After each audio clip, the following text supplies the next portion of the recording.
All right. Another infinite random variable question. So this one, it says a factory produces bolts for a national hardware store. 8 millimeters, one of the most common sizes that it makes. By the way, I just made that up.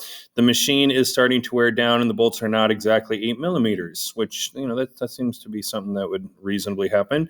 The mean length of the bolts is 8.01 millimeters, which is really close to the same size, and a standard deviation of 0.015 millimeters. And again, we're talking about insanely small amounts, but hardware needs to be pretty close to an exact measurement. But for whatever reason, these are off by a little bit, and then there's some variation in the different sizes. If the bolt is smaller than 7.95 millimeters, then it will not work. If the bolt is larger than 8.05 millimeters, it won't work. So anything that's too big or too small, we have to discard those.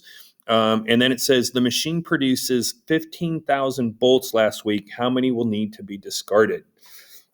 All right, so this one, again, I tried to make this problem just a little bit different, just so we have, College Board, once again, they're going to come up with something a little, different than I can come up with as well. But just trying to shake things up a little bit. But this one, it tells us the totals and wants to actually know the number, not just the percentages.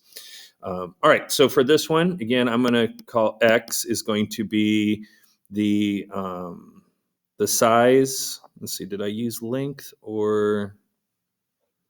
Yeah, we're just going to say the size of an 8 millimeter bolt. And it was bolts, yes.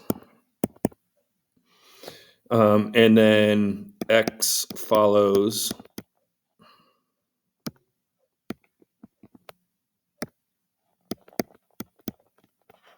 normal distribution with a mean of 8.01 and a standard deviation of 0.015. So again, we're talking really teeny tiny, but precision is very important in this type of situation.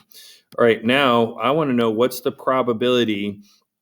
And so what I'm going to do first is I'm going to find out the range of OK bolts, and then I'm going to use the opposite of that, or not the opposite, but the complement of that to figure out the percentage of bolts that don't work, and then I'll multiply that number times 15,000 to find out how many need to be discarded.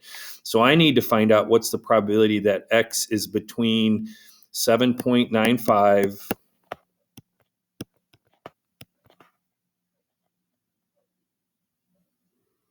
and we got to make sure we do this right.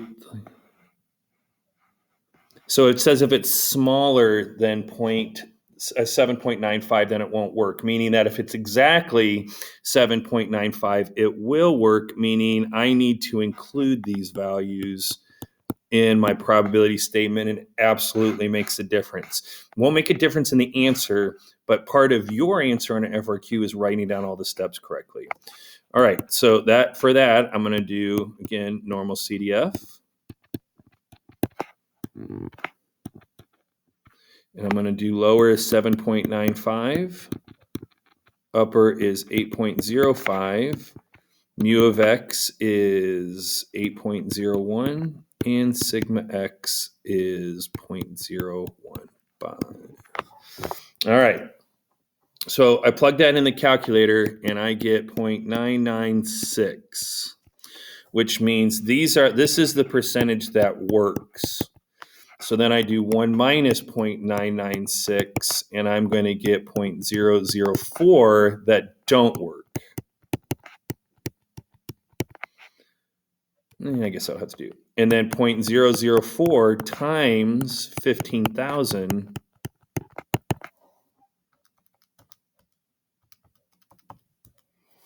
is 60. 60 bolts will be discarded. So again, like I said, I put in a little extra on that one, but these are the type of things. They're just asking us to do an extra little step. That shouldn't be a problem. It is, of course, we'd like it just to be the exact same problem over and over and over again, but that's not really how College Board does their stuff. But anyway, so a little bit different problem than the NERSC problem, and also the one we actually kind of like it when we don't have to decide what's the lower bound and what's the upper bound, and we just get to plug in the numbers that they give us.